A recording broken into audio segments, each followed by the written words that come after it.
भारत के लोगों को जिसने वेदों का मार्ग दिखाया, भारत माता का वह लाल स्वामी दयानंद सरस्वती कहलाया, स्वामी दयानंद सरस्वती कहलाया। आदरणीय मठाधीश परम पूज्य स्वामी सदानंद सरस्वती जी महाराज, सभी कॉलेजों एवं स्कूलों से पधारे प्रिंसिपल साहिबान, अध्यापकगण, मेरे प्रिय छात्र छात्राओं, मेरे Baljot Singh BEd 4th semester के विद्यार्थी की ओर से आप सभी को प्यार भरी शुभ प्रभात। जैसे कि हम सब आज महर्षि दयानंद सरस्वती जी के बोधि उत्सव पर एकत्रित हुए हैं, इस अवसर पर मैं आपके समक्ष एक महान भारतीय समाज सुधारक, संत और आर्य समाज के संस्थापक स्वामी दयानंद सरस्वती जी के द्वारा समाज के प्रति किए गए योगदानों पर चर्चा करूंगा। महर्षि दयानंद जी ने अपने जीवन को भारतीय समाज के लिए एक महत्वपूर्ण संदेश देने के लिए समर्पित किया। उन्होंने वेदों के महत्व की प्रशंसा की और लोगों को वेदों के माध्यम से धर्म, समाज और समृद्धि के मार्ग की ओर प्रेरित किया। उनके विचारों ने भारतीय समाज को एक नया दृष्टिकोण दिया और उन्होंने धर्म की सच्चाई और सत्य की रक्षा के लिए संघर्ष किया। स्वामी दयानंद जी के प्रारंभिक घरेलू जीवन की 3 घटनाएं धार्मिक महत्व रखती हैं, जिनमें 14 वर्ष की आयु में उन्होंने मूर्ति पूजा के प्रति विद्रोह की घटना सामने आती है। जब उन्होंने शिवलिंग पर देखा कि जिस शिव के लिए पिताजी के कहने पर उन्होंने व्रत रखा है, उस शक्तिशाली भगवान कहे जाने वाले को तो चूहा लड्डू खाकर गंदा कर रहा है। दूसरा, अपनी बहन की मृत्यु के बाद वो इतने अत्यंत दुखी हुए कि उन्होंने संसार त्यागने और मुक्ति प्राप्त करने का निर्णय किया। इसके बाद वह 21 वर्ष की आयु में विवाह का अवसर उपस्थित जानकर घर से भाग गए। घर त्यागने के पश्चात 18 वर्ष तक उन्होंने सन्यासी का जीवन अपनाया। उन्होंने बहुत से स्थानों में भ्रमण करते हुए कतिपय आचार्यों से शिक्षा प्राप्त की। स्वामी दयानंद जी सरस्वती ने सन 1875 में 10 अप्रैल गुड़ी पाड़वा के दिन मुंबई में आर्य समाज की स्थापना की। आर्य समाज की स्थापना का उद्देश्य वैदिक धर्म को पुनः स्थापित करना और जाति बंधन को तोड़कर संपूर्ण हिंदू समाज को एक सूत्र में बांधना था।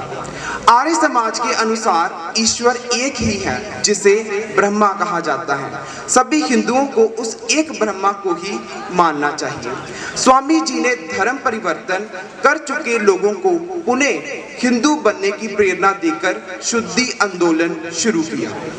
दयानंद सरस्वती जी द्वारा चलाए गए शुद्धि आंदोलन के अंतर्गत उन लोगों को उन्हें हिंदू धर्म में आने का मौका मिला जिन्होंने किसी कारणवश इस्लाम या ईसाई धर्म स्वीकार कर लिया था।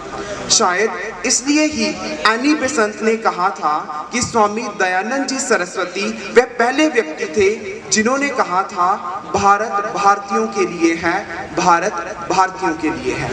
सन 1867 में हरिद्वार में कुंभ के दौरान स्वामी दयानंद सरस्वती जी ने अपने वस्त्र फाड़कर एक पताका तैयार किया और उस पर लिखा पखंड खंडनी।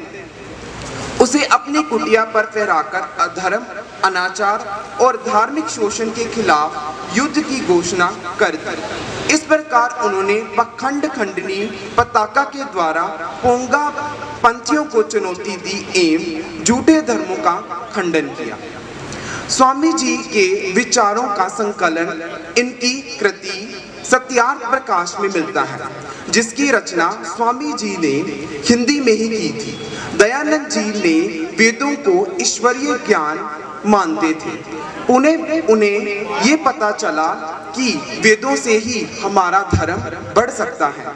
स्वामी दयानंद सरस्वती जी उनकी इस रचना का मुख्य जो इसके पीछे मंत्र था वो था सत्य ही सत्य और मिथ्या ही मिथ्या। उसके बाद 1857 में स्वतंत्रता संग्राम में स्वामी जी ने राष्ट्र को मार्गदर्शन दिया। उनका कहना था कि विदेशी शासन किसी भी रूप में स्वीकार करने योग्य नहीं है। दयानंद सरस्वती जी ने अंग्रेजों के खिलाफ कई अभियान चलाए, जिसमें भारत भारतीयों का है उन्हीं में से एक आंदोलन था। उन्होंने अपने प्रवचनों के माध्यम से भारतवासियों को राष्ट्रीयता का उपदेश दिया एवं भारतीयों को देश पर मर मिटने के लिए भी प्रेरित किया। स्वामी दयानंद सरस्वती एक महान सत्पुरुष थे। उनमें भरपूर जोश था। जब तक सामाजिक अन्याय को अपने सामने देखते थे तो उनका हृदय बहुत दुखी होता था। वे बार बार कहते थे, अगर आप आस्तिक हो तो सभी उस आस्तिक भगवान के ही बच्चे हैं, और अगर आप परमात्मा में विश्वास रखते हो तो प्रत्येक मनुष्य उसी परमात्मा की ही चिंगारी है। इसलिए आपको प्रत्येक मानव प्राणी को अवसर देना चाहिए कि वो अपने आप को पूर्ण तौर से सबके सामने साबित कर सके। स्वामी दयानंद सरस्वती जी ने अपने विचारों के प्रचार के लिए हिंदी भाषा को ही अपनाया था। उनकी सभी रचनाएं और उनकी सबसे महत्वपूर्ण जो ग्रंथ था सत्यार्थ प्रकाश, उसकी भी रचना उन्होंने हिंदी में ही की थी।